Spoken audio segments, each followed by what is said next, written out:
Olá a todos, meu nome é Ricardo Iglesias, eu sou médico assistente da Divisão de Neurocirurgia Funcional do Hospital das Clínicas da USP e hoje a gente vai falar um pouco sobre o tratamento cirúrgico do transtorno obsessivo compulsivo e nossa experiência com essa doença.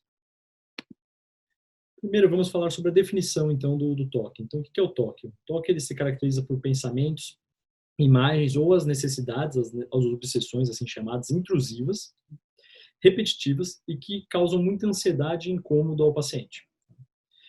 Também é caracterizado por atos e comportamentos, as chamadas compulsões, que o indivíduo sente a necessidade de realizar como uma resposta à obsessão ou para seguir um conjunto de regras criado por ele. Tá?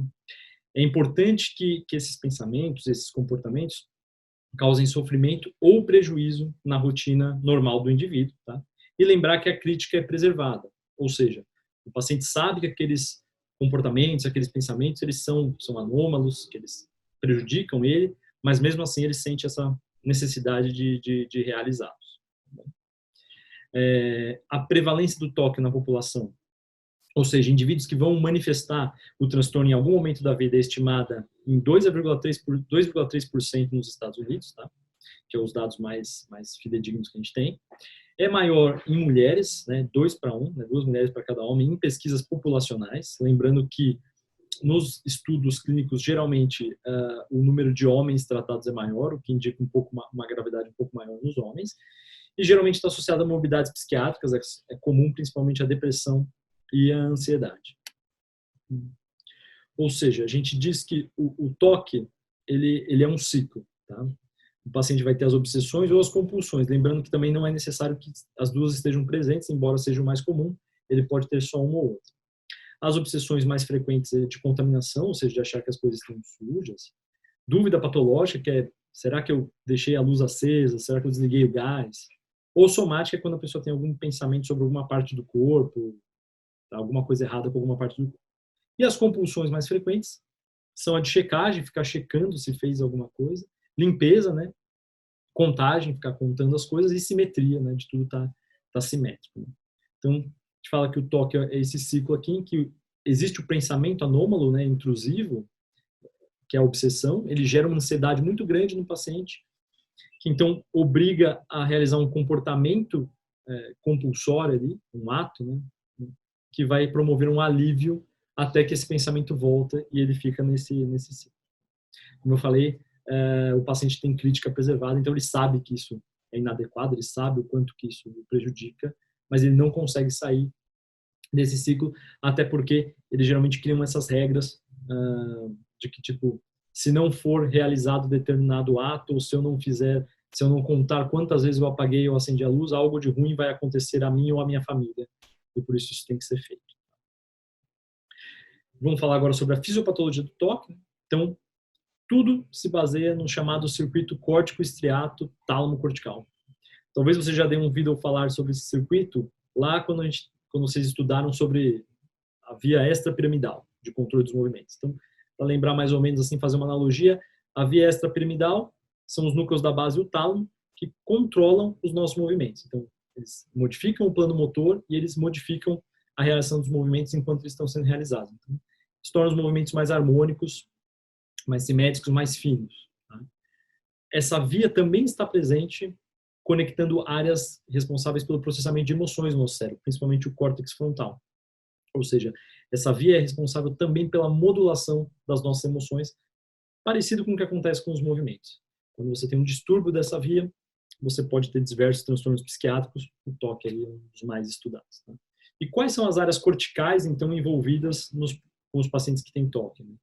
Então, a gente tem o córtex orbitofrontal, né, acima do teto da órbita, que é uma região do cérebro responsável pela regulação emocional e integração de informações emocionais, ou seja, a forma como que a gente reage meio que instintivamente a determinados estímulos externos. O córtex pré-frontal dorsolateral, que ele é relacionado a processos executivos voluntários e direcionados a um objetivo, ou seja, quando eu decido que eu vou tomar uma atitude, ou que eu vou fazer algo, realizar o planejamento para isso. E o córtex do cíngulo anterior, no giro do cíngulo, que é responsável por atenção, motivação, detecção de conflitos e resolução de problemas, principalmente de ordem emocional. Tá? E o estriato, lembrando que é a junção, né, entre o putamen e o caudado, principalmente na sua porção ventral e anterior, vai receber projeções do giro do córtex do cíngulo anterior e do córtex órbito-frontal, principalmente no caudado, tá? O putame recebe mais as aferências vindas da área motora suplementar, então ele é mais motor, o caudado é mais aí focado nessa parte emocional. E o que o striatum faz? Ele é um grande modulador, ele inibe o córtex. Então é como se o córtex órbito-frontal quisesse tomar uma atitude imediata, puramente emocional, após ter visto um estímulo. Enquanto que o striatum, ele inibe isso, ele inibe essa reação, ou seja, ele modula da mesma forma que ele faz com os nossos movimentos. Então, o que se imagina é que uma alteração nessa via aqui no striatum diminuiria a inibição, principalmente sobre o córtex órbito-frontal, em que deixariam esses pacientes um pouco mais imediatistas ou mais tomariam as respostas emocionais de forma mais exacerbada. Por isso que preocupações normais do dia a dia que não afetam a gente se tornam um grande problema e se torna um pensamento obsessivo para esses pacientes. Então, esse diagrama com certeza vocês já viram, que é justamente dessas vias. Então, lembrar que os córtex da região frontal, diversos córtex vão se conectar ao striato através da cápsula interna, e a partir do striato você vai ter duas vias. Tá? A via indireta, que é predominantemente inibitória, lembrando que aqui o que está com essa seta invertida é inibitório, o que está com essa seta aqui é excitatório. Então, através de uma sequência de inibições e estímulos excitatórios, você vai ver que a via indireta ela é inibitória, passando pelo subtalâmico sobre o córtex frontal, enquanto que a via direta, aqui o córtex frontal estimula o striato, que inibe o GPI, que por sua vez diminui a inibição sobre o tálamo, que vai estimular mais o córtex frontal, ele é excitatório.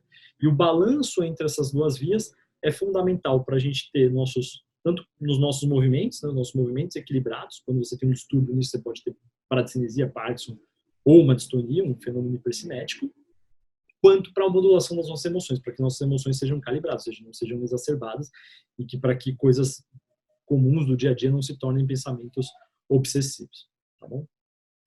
Aqui mais um diagrama mostrando essas vias. Então aqui, ó, a gente tem a representação do putame, ele vai receber mais as aferências motoras ali da área motora suplementar, e de interesse aí para a parte psiquiátrica, tem o caudado, que recebe aferências do córtex órbito-frontal e do dorso lateral pré-frontal, principalmente na sua porção mais caudal, mais basal e anterior, que é próximo ao núcleo accumbens. Então essa região aqui que é a cápsula interna braço anterior ventral e o estriato ventral recebe aferências do córtex dorsolateral, órbito frontal e do cíngulo anterior. Então é um entroncamento de grandes vias responsáveis pelo manejo das emoções aí no nosso cérebro, tá? Esse X aqui marca a cápsula interna dividindo os dois, tá? E essa mesma região aqui. Qual que é o tratamento, então, do toque? Inicialmente farmacológico, obviamente, né? Principalmente com inibidores seletivos de recaptação de serotonina, como a fluoxetina, é muito utilizado e existe evidência científica para isso já. Antidepressivos tricíclicos e neurolépticos, como a clomipramina, é fundamental no tratamento desses pacientes. E, de longe, o que mais modifica a história desses pacientes é a terapia cognitivo-comportamental, que tem que estar sempre associada no tratamento desses pacientes, né? Eles nunca param de fazer isso. A gente considera, então, respondedores atualmente, aí nos últimos estudos, uma redução maior que 35% no iBox. O iBox é a principal escala para mensuração de sintomas relacionados a toque, né? E estima-se que 10% dos pacientes são, então, refratários ao tratamento clínico e vão precisar, em algum momento, ser submetidos a algum procedimento cirúrgico. E não tem como falar de cirurgia de toque sem falar da história da psicocirurgia. Se você pensar na neurocirurgia funcional como abrangendo dor, cirurgia psiquiátrica, distúrbios do movimento, várias outras partes, a psicocirurgia foi a primeira. Foi a que começou, antes de tudo, antes até que operar Parkinson, que operar tremor, já estavam operando transtornos psiquiátricos. A primeira notícia nos tempos modernos de uma cirurgia psiquiátrica foi promovida, então, na Suíça, por Burkhardt, em 1888. Ele era um psiquiatra em que ele removia partes do córtex frontal de pacientes que tinham, ele descrevia como mania ou paranoia, tá? E aí a gente tem esse sujeito aqui, reconhecido Egas Muniz, é um neurocirurgião português, tá? Ele ficou muito famoso por ter desenvolvido a arteriografia cerebral, então foi ele que inventou um método que a gente utiliza até hoje para diagnóstico e tratamento de aneurisma, malformações arteriovenosas. Ele foi indicado várias vezes para ganhar o prêmio Nobel aqui por conta da arteriografia, mas na verdade ele foi ganhar o prêmio Nobel em 1949 devido ao desenvolvimento de uma cirurgia chamada leucotomia frontal. que é um procedimento cirúrgico em que ele seccionava as fibras da cápsula interna do braço anterior dela, que iam para o frontal, para tentar aliviar sintomas de pacientes psiquiátricos. Vamos lembrar que nessa época não existiam ainda os neurolépticos, então não tinha como tratar esses pacientes, né? Pacientes com depressão grave, pacientes com esquizofrenia ou pacientes que tinham risco de homo ou heteroagressividade ficavam trancados em hospitais psiquiátricos e não havia nada a se fazer. E aí tem esse cidadão aqui, que é o chamado Walter Freeman. Tá? Ele prestou, na verdade, um grande desserviço à psicocirurgia. Ele era um médico de Washington que tentou ser neurologista, ele tentou ser fellow de um neurologista na época, mas foi rejeitado. Começou a estudar por conta própria, se interessou aí pelas doenças psiquiátricas e, baseado nos estudos de Egas Muniz, ele desenvolveu um método mais simples, segundo ele, mais rápido, aí para realizar a lobotomia, que era essa lobotomia transorbitária com picador de gelo. Não sei se vocês já tinham ouvido falar, mas era um instrumento modificado. E aqui eu tenho um videozinho aqui, esse vídeo está até disponível no YouTube, se alguém quiser ver completo, mostrando como que era o procedimento então. Então o paciente recebia, na verdade, um eletrochoque, uma eletroconvulsoterapia. A gente ainda hoje utiliza eletroconvulsoterapia para pacientes com quadros psiquiátricos bem graves, importantes, mas hoje em dia é feito com anestesia geral, com todos os cuidados necessários. Naquela época ele usava eletroconvulsoterapia como anestesia geral, então ele aplicava um eletrochoque na cabeça do paciente, o paciente ficava, após uma crise convulsiva, no estado pós-ictal, e ele se utilizava isso, então, como uma anestesia geral para poder realizar o procedimento. Ele pegava esse instrumento, então, que ele desenvolveu, que era um picador de gelo, uma régua milimetrada, para ele saber quanto que ele estava introduzindo na órbita. Com um martelinho e algumas pancadas, ele, então, introduzia através do teto da órbita e, realizando movimentos, então, de báscula lateral, ele seccionava as fibras do córtex frontal, as fibras brancas que iam ali para o córtex frontal, óbvio que sem critério nenhum, sem grande controle do que estava sendo feito, sem visão direta. E eu não preciso nem dizer que isso não tinha resultados lá muito bons. Ele se aproveitou da situação na época, como eu falei, aqueles pacientes que ficavam trancados em hospitais psiquiátricos, sem ter tratamento adequado, para difundir esse seu método, que, como você vê, ele fazia rápido, sem luva, sem técnica séptica nenhuma. E aqui está um exemplo aqui, um esquema do procedimento. Né? Ele introduziu o instrumento através do teto da órbita e realizava a secção, então, 7 centímetros aqui, está mostrando dentro do lobo frontal, das fibras do córtex frontal. O que ele fez? Então, ele se utilizando desse sofrimento desses pacientes, ele pegou um furgão, que ele chamava de lobotomóvel, e passou a percorrer diversos hospitais dos Estados Unidos, realizando esse procedimento, 20, 30 procedimentos em um dia. Tá? Estima-se que entre 1936 e 56 ele realizou 60 mil lobotomias. Os resultados dele eram ruins. 30% dos pacientes diziam que tinham alguma melhora, 30% não fazia diferença alguma e 30% tinham complicações neurológicas sérias, incluindo déficits ou mesmo óbito. Tá? E algumas pessoas famosas foram submetidas a esse procedimento. Tá? Essa aqui é a Rosemary Kennedy, que é irmã do presidente Kennedy. Ela foi submetida ao procedimento, ficou no estado vegetativo depois institucionalizado o resto da vida. E Eva Peron, também uma análise recente das radiografias do crânio dela mostrou que ela foi submetida a esse procedimento. Ninguém sabe ao certo em que momento da vida, mas provavelmente no fim da vida dela, para tratar dor e ansiedade. Tá? A sociedade ficou, quando começaram a ver os resultados ruins que estavam acontecendo, a sociedade ficou contra ele, obviamente, e os procedimentos ablativos aí foram esquecidos por um tempo. Inclusive, ganharam uma fama muito ruim que existe até hoje aí, da psicocirurgia, graças a esse senhor. Tá? Em paralelo a isso, estava sendo desenvolvido um outro método aí importante, que vocês vão entender por que é importante para a gente, que chamava estereotaxia. O que é estereotaxia? Estereotaxia é um método de localização precisa de pontos dentro de um determinado volume, uma vez que você estabelece um ponto de referência. Tá? Então, a primeira vez que tem notícia disso foi Horsley e Clark, que eram 2 neurocirurgiões britânicos. Tá? E o primeiro uso desse método em humanos foi simultaneamente em 49 na Suécia por Lexell, que era um neurocirurgião, e por Talarat, que era outro neurocirurgião francês. E o método consiste, então, em você fixar um sistema rígido de metal ao crânio do paciente Então, aqui a gente tem essa fixação de um aparelho antigo aí no paciente, e através de um método de imagem, que na época era só o raio-x, não existia tomografia, nada, era injetado contraste dentro do ventrículo, então fazia uma raio-x em AP e um raio-x em perfil, e através de pontos com pouca variação anatômica dentro do crânio, que eram visíveis ao método de imagem disponível, na época era o raio-x, ele conseguia medir a distância entre esses pontos, que normalmente era comissura anterior, comissura posterior, e comparar com o Atlas. O Atlas que era feito baseado em estudo anatômico de cadáveres.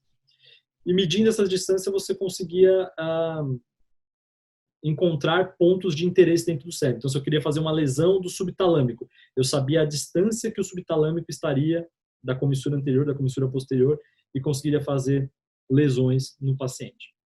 Era um método ainda rudimentar, né? Óbvio, não precisa nem dizer que existia muita variação anatômica, que é o que o Atlas ele representava um cadáver, né? Mas começou a ser utilizado naquela época e com bons resultados, tá? Aqui tem um outro exemplo da época, que feito na Alemanha, em que você injeta contraste no sistema ventricular, marca pontos de referência como comissura anterior, comissura posterior aqui, e consegue, então, encontrar áreas de interesse dentro do crânio, tá?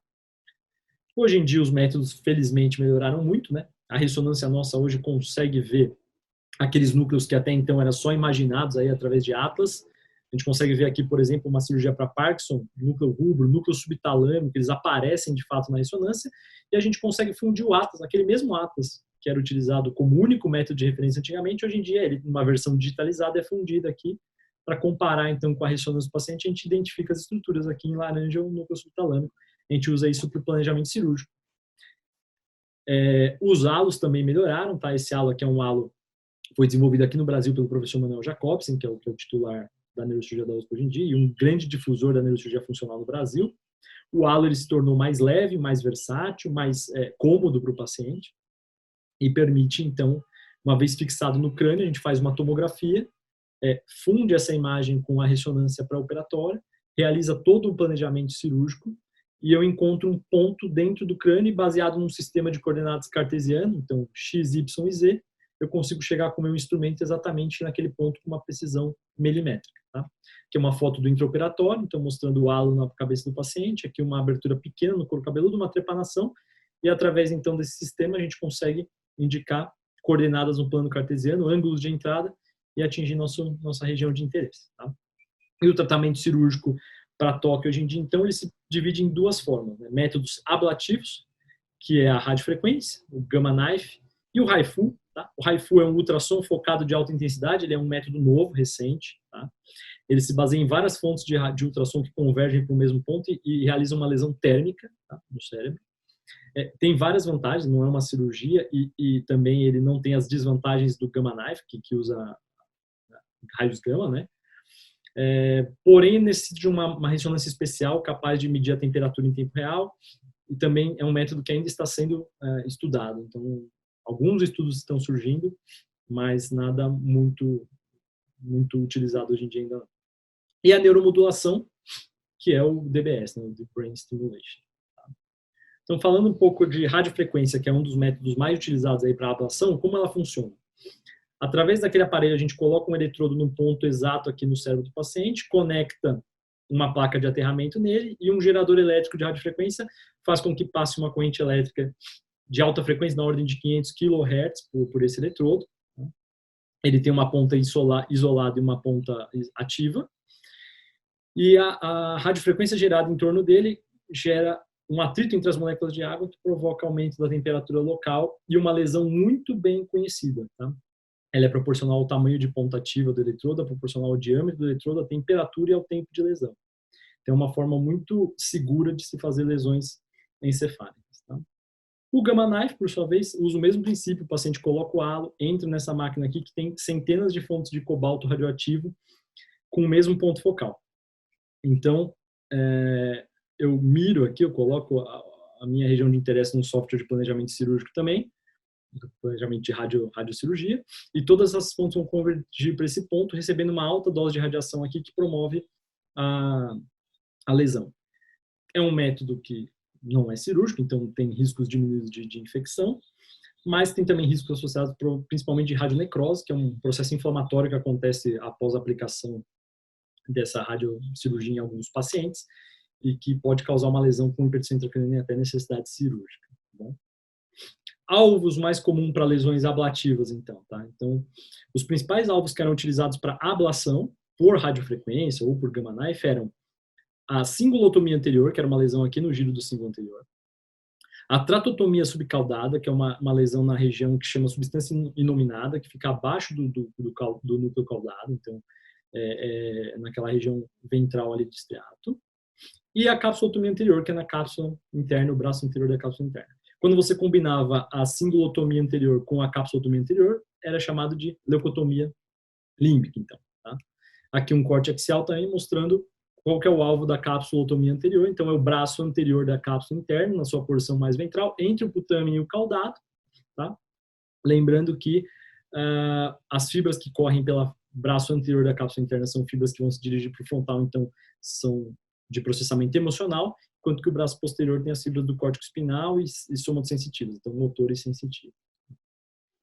Então, aqui alguns exemplos de lesões feitas por radiofrequência, então ressonâncias pós-operatórias, aqui uma capsulotomia anterior, mostrando 3 lesões feitas aqui na região do cíngulo anterior, e uma leucotomia límbica, que é a associação da capsulotomia anterior com a cingulotomia anterior, com a capsulotomia anterior, tá bom? Isso funciona ou quanto funciona?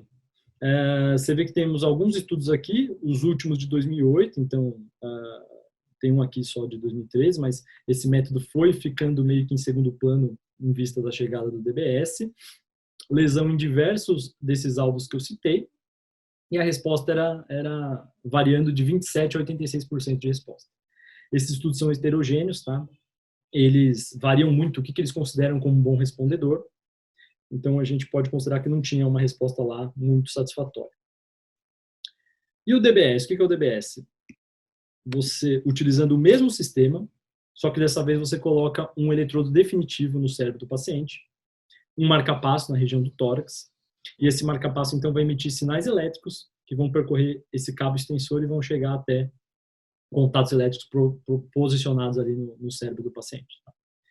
É um método de neuromodulação, tá? É um método mais versátil, o psiquiatra pode programar vários parâmetros depois disso, e a gente não está causando lesão. Ou seja, diferente também de distúrbios do movimento, em que muitas vezes é um fenômeno elétrico e você liga o DBS, o paciente melhora imediatamente, e você desliga, ele piora. Nas doenças psiquiátricas, a corrente elétrica vai causando um efeito de neuroplasticidade. Então, a melhora desses pacientes não é imediata. Geralmente demora meses para ocorrer, porque justamente a gente está modulando uma rede neural mais ampla, não provocando uma lesão diretamente.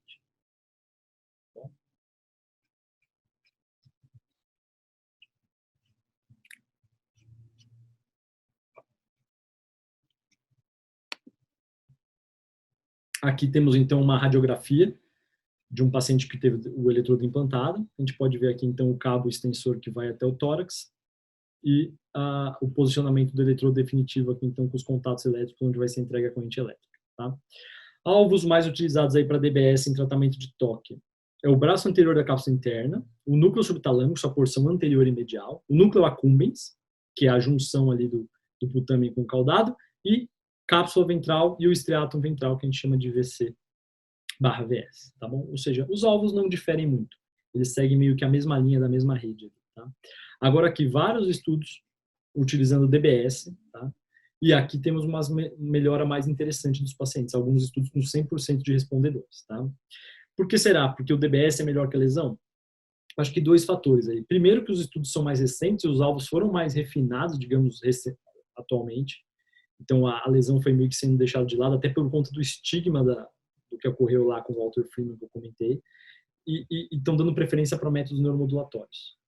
E isso permitiu com que os alvos fossem refinados, e também pelo fato do DBS ter parâmetros que possam ser ajustados, acho que implica em uma melhora maior a longo prazo, ao invés da lesão, que é uma coisa pontual. Tá? Aqui uma meta-análise mostrando vários estudos com uma melhora de cerca de 60% dos pacientes. Tá? Em uma meta-análise não normalizada é em torno de 40% a 60%. Então, um bom número aí para dizer se o DBS, né, para toque funciona, é você dizer que 50% dos pacientes vão ser respondedores. Lembrar que respondedores é uma melhora de 35% no iBox. Tá? Na nossa casuística, a gente tem mais ou menos isso aqui no HC. Alguns pacientes tiveram melhora de 100%, alguns entre 50% e 100%, e metade como não respondedor. Vantagem do DBS é não ablativo, ele permite diferentes programações mudando frequência, corrente, largura de pulso e combinações de contatos, e complicações possíveis que acontecem no método, na infecção, pode acontecer de 5% até 10% das vezes em algumas séries, lembrando que é um implante definitivo e tem risco de infecção. Sangramento, mau funcionamento do sistema, isso acontece menos de 2% das vezes. E complicações relacionadas à estimulação, a desinibição e a hipomania, isso sim pode acontecer quando você fala de toque, até 20% dos casos. Teve um paciente nosso que apresentou com a estimulação de um determinado contato tendências suicidas, e depois da mudança da programação isso foi corrigido. E agora, né, o que vem daqui em diante? Perspectivas futuras. Né? Como vocês podem ver, o resultado não é nada fantástico. Né? A gente tem 50%, mais ou menos, 50%, 60% de melhora dos pacientes. E nem é uma melhora de 100%, uma melhora de 35%. Então, talvez o alvo que a gente esteja usando não esteja tão correto. Né? Ou talvez não. Tem gente que fala que é o paciente, a seleção do paciente. Tem paciente que vai melhorar e tem paciente que não vai melhorar. Aquele estudo que eu mostrei lá sobre a meta-análise dos diversos alvos de DBS mostrou que os alvos em si não influenciavam, ou seja, não tinha nenhum alvo que era superior ao outro. A melhora nos diferentes alvos que eu citei era semelhante. Mas até por uma questão filosófica, né, a gente fica procurando alvos, porque se você acreditar que não tem um ponto ideal ali que implique em melhora do paciente, não tem por que estar procurando alvos melhores, não tem por que a literatura estar atrás disso, né? E aí que entra a questão da conectividade cerebral, que é uma coisa que tem surgido aí nos últimos anos. Tá? Então, com o avanço das técnicas de imagem, a gente consegue, por exemplo, fundir a tomografia pós-operatória do paciente que implantou um DBS com a ressonância pré-operatória e normalizar isso tudo para um espaço padronizado com Atlas, e aqui a gente consegue ver exatamente onde ficou o nosso eletrodo. Então, aqui no caso é um exemplo em Parkinson, mas esse laranja é o núcleo subtalâmico, aqui o núcleo rubro e aqui a cápsula interna. A gente tem os eletrodos, a gente consegue confirmar, vendo de forma inclusive tridimensional, no pós-operatório, aonde ficaram nossos eletrodos. Isso é muito importante, porque a gente consegue estimar o volume de tecido que vai ser ativado pela nossa corrente elétrica e, a partir daí, fazer correlações entre o nosso contato ativo, o nosso eletrodo, e a melhora clínica do paciente, para tentar descobrir se tem algum ponto ótimo, ideal, que implicaria em melhor então, dos pacientes. Né? E aí que entra a conectividade cerebral. Né? Existem vários métodos de você fazer análise de conectividade cerebral. Um deles é a ressonância magnética funcional, mas que é mais complexo, não dá para fazer no pós-operatório, tem uma série de problemas. E a tratografia. A tratografia é um método de ressonância que consegue identificar grandes feixes, né, de tratos, de fibras brancas, no cérebro. É um método de conectividade anatômica, ou seja, ele não quer dizer que aquelas fibras estejam ativas, mas ele mostra quais fibras estão conectando que região do córtex com qual outra região do cérebro. Né? Que é um exemplo de tratografia. E aí começaram a surgir esses trabalhos, que eu queria mostrar para vocês. Aqui em 2016, um trabalho mostrando, então pegaram pacientes que tiveram um eletrodo implantado na cápsula anterior e estriato ventral, e viram qual região do córtex se conectava através de estudo de tratografia com esse contato aqui que estava sendo utilizado. E eles viram que os pacientes que apresentavam uma maior conexão por tratografia do eletrodo com áreas do córtex dorsolateral pré-frontal tinham uma melhora maior do que aqueles que não tinham essa conexão. Tá? Esse estudo aqui, então, 2019, tá? É um ensaio clínico randomizado, em que implantaram eletrodos no subtalâmico anterior e na cápsula ventral e estriato ventral no mesmo paciente. E ligaram um eletrodo, depois ligaram o outro para tentar comparar os dois alvos. E eles viram que os alvos tinham efeito, em termos de melhora de toque, iguais, assim, sem diferença estatística entre eles. Porém, naqueles pacientes que tiveram um implante realizado aqui no núcleo subtalâmico anteromedial, a conectividade através de tratografia era maior com o córtex pré-frontal dorsolateral, com o córtex órbito-frontal e com o córtex do símbolo anterior. Enquanto que os pacientes que tinham o eletrodo implantado na cápsula anterior, ele tinha maior conectividade com áreas do córtex órbito-frontal. Qual foi a diferença encontrada entre na verdade, entre a estimulação, era o mesmo paciente, né, entre a estimulação de um ou outro eletrodo? Quando se estimulava o eletrodo do subtalâmico, o paciente melhorava do toque, mas também tinha uma melhora de sintomas cognitivos, que podem acontecer, alguns problemas cognitivos do paciente com toque. Enquanto quando se estimulava o eletrodo do núcleo da cápsula anterior, o paciente tinha uma melhora do toque e uma melhora do humor. Então, o artigo faz uma hipótese de que diferentes áreas da mesma rede estejam envolvidas no toque, mas que certos pontos específicos dela vão ter uma melhora maior ou menor em determinado aspecto da doença. Tá? E esse artigo que é recentíssimo, aqui de julho desse ano, que é multicêntrico, tá? Vários centros, pegaram 70 pacientes, alguns que tinham o eletrodo implantado na cápsula anterior e alguns no subtalâmico, e eles viram assim, qual é o trato de fibras comum entre eles nos pacientes que melhoraram. Então, pegue os pacientes que melhoraram, não importa onde foi o alvo, e aí eles descobriram, né, ou eles fizeram a hipótese de que esse trato de fibras em vermelho é o ponto em comum entre os dois alvos. Então, um trabalho muito interessante, muito elegante, porque se tem pacientes que melhoram com alvo em um lugar e se tem pacientes que melhoram com alvo em outro lugar, o que existe entre essas duas regiões que talvez seja responsável pela melhora? Né? E encontrar esse trato de fibras que vai justamente do tálamo para o córtex frontal, passando por todas as áreas que já foram alvos lá no passado de lesão e tudo mais, desde a lobotomia até a leucotomia, capsulotomia anterior, singulotomia anterior, enfim, que conectam todas essas regiões. E a gente também aqui no HC tem feito alguns estudos nessa linha, tá? Esse é um trabalho que a gente fez com o Parkinson, mostrando os eletrodos que a gente implantou aqui no subtalâmico e que os pacientes que tinham maior melhora clínica em sintomas não motores eram aqueles que tinham maior conexão através de estudo de teratografia com a área motora suplementar. Aqueles que não tinham conexão com essa área não tinham melhora expressiva. Aqui um outro trabalho do nosso grupo, mostrando pacientes com síndrome de Tourette, que é uma doença mista entre sintomas psiquiátricos e distúrbios do movimento, também mostrando que os pacientes cujo eletrodo se correlacionava com principalmente giro frontal superior e áreas do símbolo tinham uma melhora maior do que aqueles que não tinham correlação por tratografia do eletrodo com essas áreas. Tá? Ou seja, cada vez mais tem se surgido essa ideia de que o importante é a atuação na rede. Ou seja, não é como se eu tivesse que fazer um marketing no metrô e distribuir panfletos. O que seria mais eficiente? Eu deixar uma pessoa em cada estação, estações mais movimentadas e menos movimentadas, tentando dar panfleto para todo mundo? Ou me focar, desculpa, nas grandes vias de interconexão, nas grandes estações onde todas as pessoas em geral são obrigadas a passar? Então, o que a gente acha que, na verdade, não importa o alvo que eu estou usando lá na profundidade do cérebro, no tálamo, na cápsula.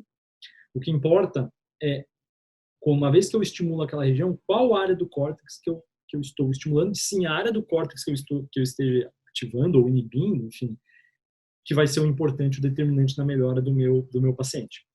A gente tem feito estudos aqui, esse aqui é a representação dos pacientes nossos, de alguns pacientes nossos de toque, mostrando a posição dos nossos eletrodos em relação ao alvo aqui no núcleo accumbens, e aqui um estudo também dos nossos pacientes em relação a esse trato de fibras frontal aí, para saber qual que seria a correlação de melhora disso. Tá?